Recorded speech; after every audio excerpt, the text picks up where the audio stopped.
Hello everyone. Today we will see what is Google debugger tool and why it is the first choice of the user for the development purpose. So the first thing is how we can see a debugger tool. So there are two options. The first one is um, we can go through here, and in this we can see that more tools. We have the debugger tools, and we have the short keys also, the control shift and I.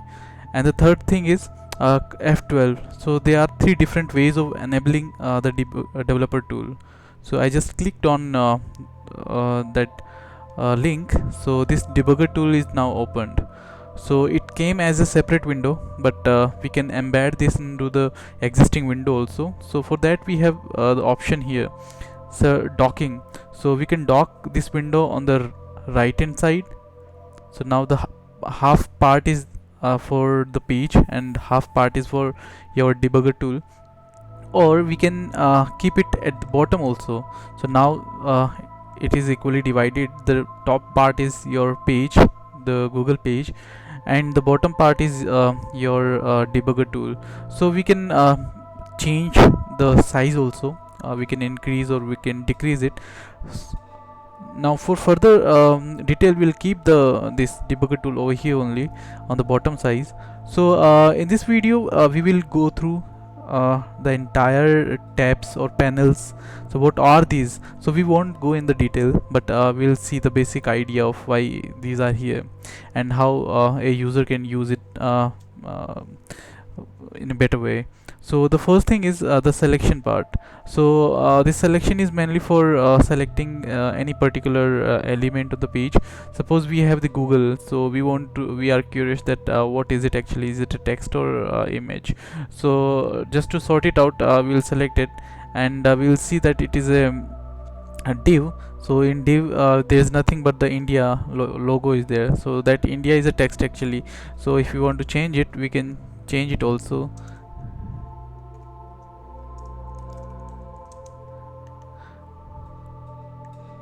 So if we change it here, India hello, so it got changed over here. But the this Google is a logo basically, so it is an image, so that we can see over here that it is an image. So this is the way we can identify so what exactly element is, and we can see we can change the element from here also. Like for this logo, if we see the color is this hex color is given, and the font size, how far is it from the left hand side, its position to the page. So these kind of styling we can identify through this selection part. So this selection works with the element panel. So automatically, if you are using the select, it means you are seeing the selection part in the element. So the element part will show you entire node structure also, like sorry uh, the node structure. If we expand it, we can see the proper node structure from HTML, starting from the HTML to the body, and how these divs and nodes are being created, and in a hierarchical way of each node. So this is the way of inspecting a particular element on the page. And the second thing is this toggle device toolbar.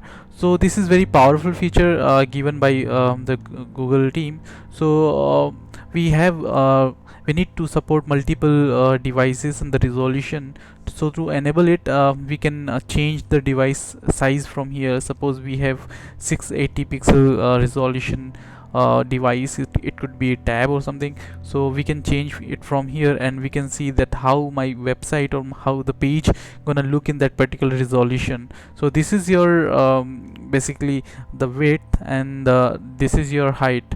So if you change the height, so accordingly the height will get changed, and this will get in proportion. So this is again the zooming or zoom out or zoom in part. So how big you want to see the screen with the selected resolution. And they have already supporting predefined devices also. So Galaxy S5 kind of thing, then we can change the portrait also horizontally or vertically kind of thing. So this is basically for the responsiveness of the website. So we can select it or deselect it from here. Then the third is console. So console is used for uh, JavaScript basically. So we can write anything here. We can check the our code, like get element kind of thing. We can select any node through it. So it is more like writing a JavaScript or jQuery. So it is a editor for you to code the basic language of the JavaScript and the jQuery and all. So console is for that. We can preserve the logs also, so that we will see in the detail in later videos. And the sources is basically this page is being loaded from the server side, so it fetches all the images, CSS, HTML and JavaScript files. So these all are called source for this particular page. So how many sources are being used, so that we can see here. So in the images folder, we can see the images are there. So we observed that 3 images are there. So these are different sizes images. So these are just to render on a different resolution. So this is how they maintain the Google logo. Then we have these a single image where we can see all the logos and the icons which we can see on this particular page. So these are there. And in similar fashion we can see the index file also, which is the CSS file and all JS file also. So this is how we see the all related sources for this particular page. Then these network, timeline, profile, application, security audits, means all rest of these panels are basically for measuring the performance and auditing purpose. So how much time my page is getting taking time to load, and how I can improve, and where the improvement is necessary, kind of suggestion kind of thing. So that is heavily used by the developer to evaluate the page. So in network we can see that if we click on F5, so we can see all these sources are loaded. So how much time they have taken, and what kind of source is, whether it is a document, GIF, PNG or CSS application. So these kind of information, and the status, whether it is successfully loaded or not, and its size, and how much time they have taken. So that total time we can see that how much time individual file is taking to load. So that information we can see in the network tab. So and the timeline is nothing but it is again for performance measurement. So how much time they are taking, like we can record it, and it will show the individual type of file, like this blue color. So we are seeing that lots of color in the graph here. The blue color is majorly for HTML5, then the this yellow color is for your JS file. So in similar fashion we have different types of color and the types of files. So in detail we can see from the timeline. So the graphical representation, we can see that scripting is taking more time, and rendering is your CSS file. So painting is your images files and all. So this is the proper segregation of your time taken by the site. Then we have the profiles. So profile is a panel let you profile the execution time and memory uses of web pages. So there are two types of profiling. One is CPU, and another one is heap profiling.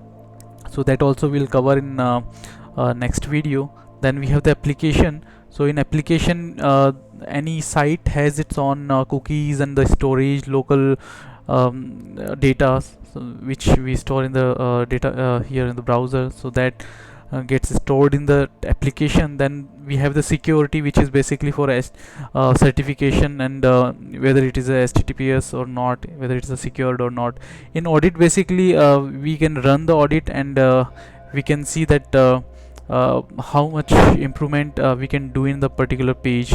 So any suggestion kind of thing, yeah, that we cover in the audit. So ad block is nothing but I have added it, so we'll just ignore it for now. So I just pretty much covered everything. So we'll check all tabs in detail in next video. Thank you.